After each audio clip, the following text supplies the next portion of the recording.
Yes, thank you, Christina. So, my name is Matt Dowley. I'm a former student here at Hallam. I graduated, as Christina mentioned, I left in June 2019. I studied International Business and Spanish. It's a 4-year course. Part of my course, I spent 6 months at Universidad de León studying at the university, which was a mixed experience. Thoroughly enjoyed it, but it was a really tough time. So I went over thinking my Spanish was pretty good, and I got over there and no one understood a word I said. And also, I didn't understand the word anyone else said.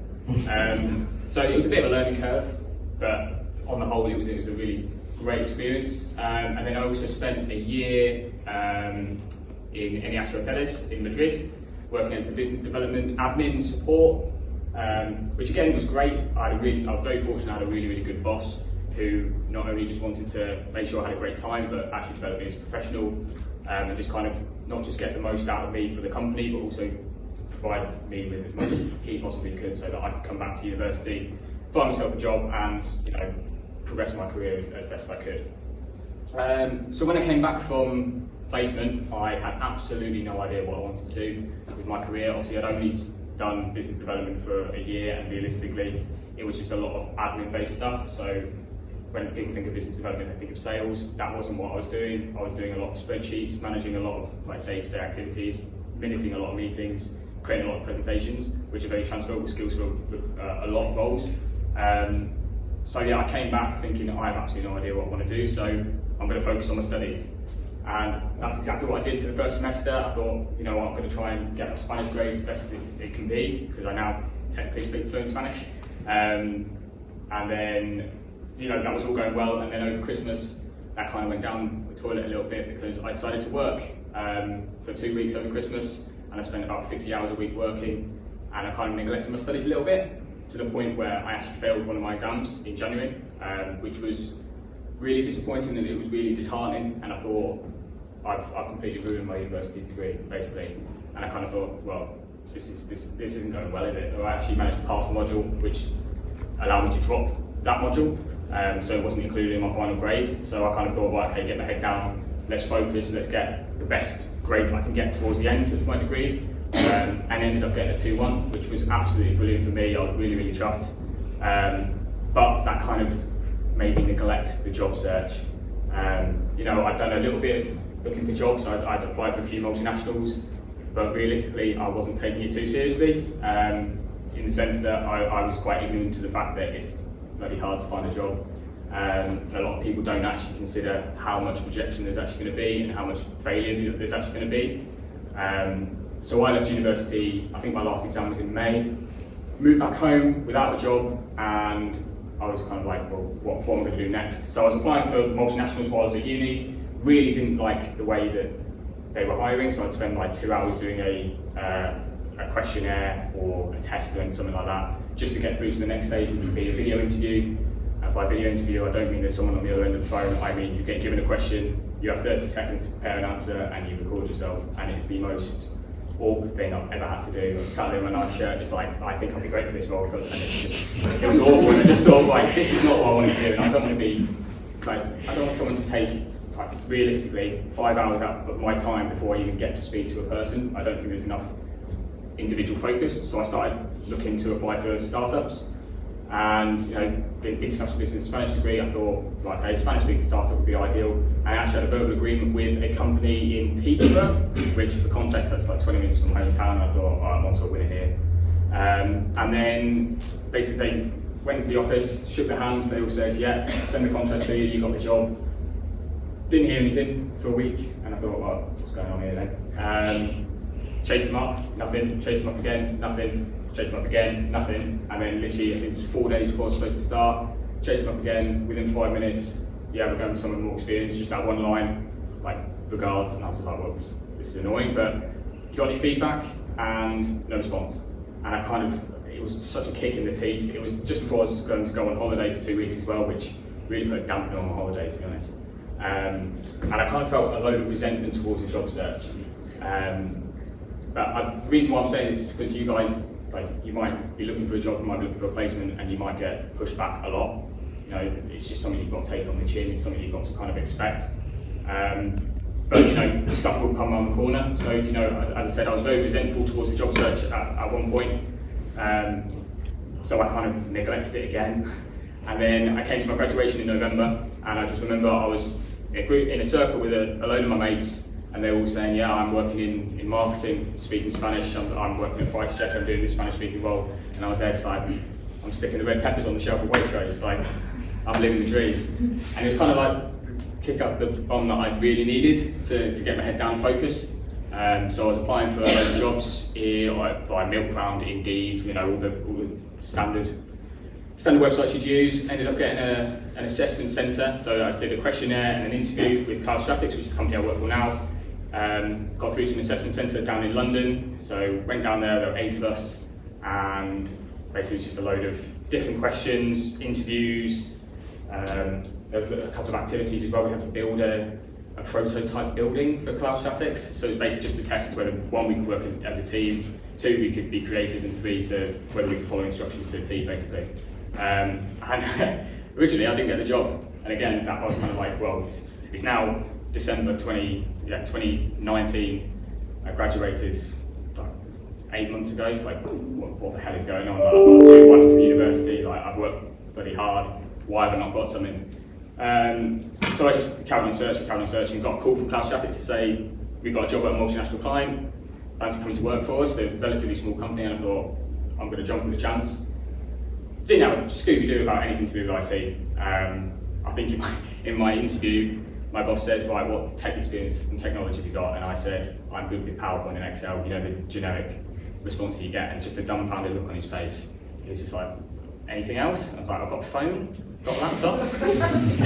He seemed to love it, to be fair to him. He's now my boss and get like a house on fire. So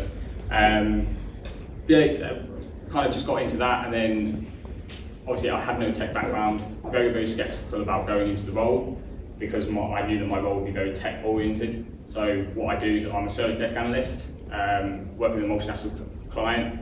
Whenever anyone thinks of service desk, they think of IT crowd, hello, have you tried turning it off and on again? Like, that's basically what it is. But what I do is the stuff in the background. So for that to work effectively and efficiently, there needs to be a ton of processes, procedures, governance going on in the background to make sure that it's all running smoothly, basically. And that's the kind of stuff that I manage. I mean, it's great, to be fair. Like, I've had so many opportunities to meet new people, to work with new people. I had a retail background before, I worked in a supermarket. So I love getting to know new people, and I thought working in a tech background, or working in a tech role, I wasn't going to meet new people. I was going to be sat at a desk, maybe in like a cubicle in a high-rise building, putting numbers into an Excel spreadsheet. What I was doing, and I was really pleasantly surprised, and the support I've been given as well has been absolutely tremendous. I've gone and got my ITIL qualification. We've gone and worked bloody hard, to be fair, but I got as much out of it as I've actually given in. So I've worked really hard, but it's been really, really fulfilling. A lot of people, I'm assuming you guys are all language students? Yeah? Okay, yeah. So a lot of people write off working in tech, and I'm basically here to say why you shouldn't. A lot of multinational companies, everybody relies on technology, especially what happened last year with everything kind of shutting down. A lot of people had to go and work remotely. Companies had to completely rethink their IT infrastructure, rethink about how data is stored, how people can connect to their systems remotely. And basically that's kind of been a bit of a big boom in the past year. All multinationals are now trying to change their tech infrastructure. So if you're a language student and you want to go and work in tech, there's so many opportunities for you to actually still use your language. We, for example, work with a multinational client that's predominantly German speaking. We don't have any German speakers in the company, so they fortunately can speak English. But if you can go there and say, I'm not even going to try and speak German, I can't speak German. If you can go there and actually start speaking German to them, your rapport with them is going to start off at an unbelievably high level, and you're going to go really, really far. And I think as well, like, working in tech, like, it's not going to be everybody's cup of tea. Everybody's going to think of it differently. But there's so many opportunities. Even if you don't have a tech background, I can have a tech background, but it's all about transferable skills. So I've said that I used to work in retail, I've got good customer service, I love talking to people. Love getting to know people, good stakeholder management, that's kind of what I do in my job. But there's so many other opportunities as well. So for example, like if you're a really creative thinker and you like coming up with solutions, you can go into risk management. You know, you've got a change coming in and you need to work out an effective solution and effective mitigations in case something goes wrong. And you've got to come up with a way of, you know, reverting back to the actual end result that you wanted.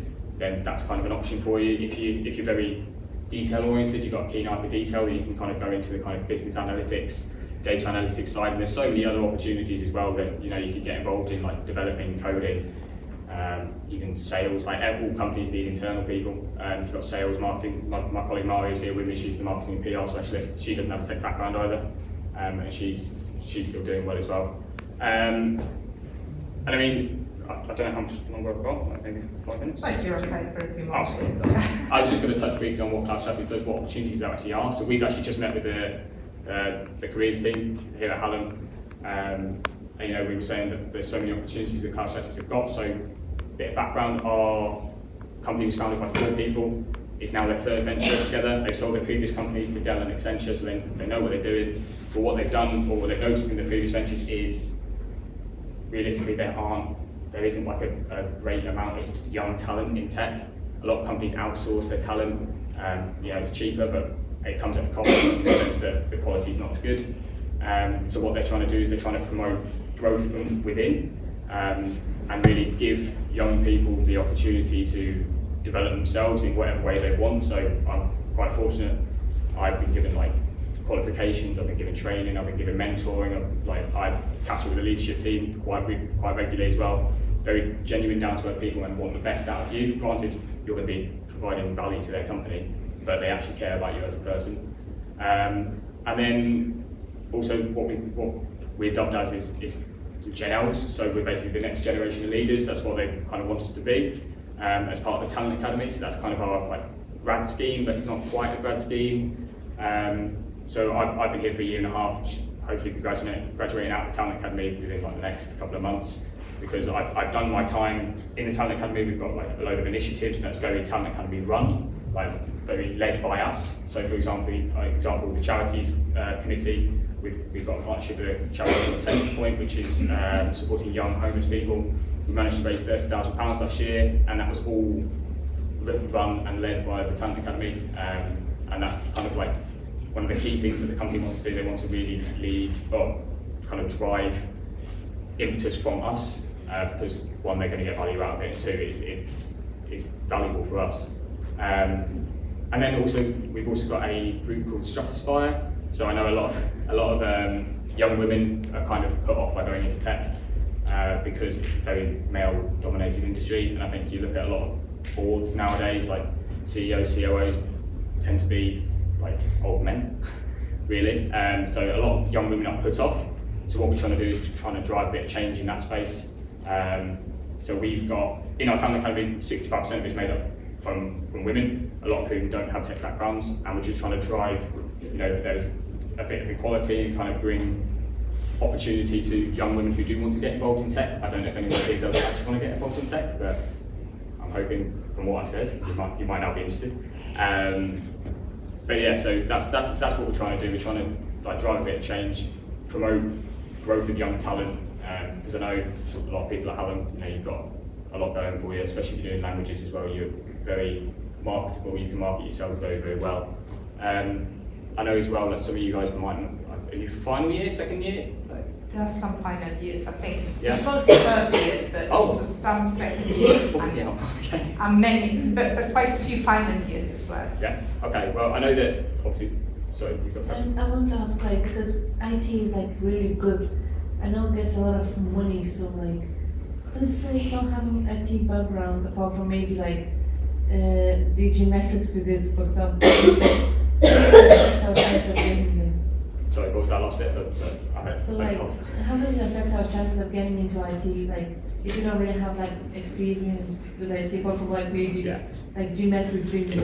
It doesn't affect your ability to get into tech. I mean, I had absolutely no tech background, tech experience really. I think I never really showed any interest in tech, did I? So it's not stopped me, for example, it's not stopped Mario, it's not stopped anybody in the talent academy. A lot of people have like politics, history backgrounds and stuff like that. So it's just kind of what you're willing to put in. You know, you may not have the experience now, but if you're willing to show impetus and drive from yourselves and say, right, hey, I'm going to work bloody hard and I'm going to, you know, go be the best person in this field, you're going to get support along the way.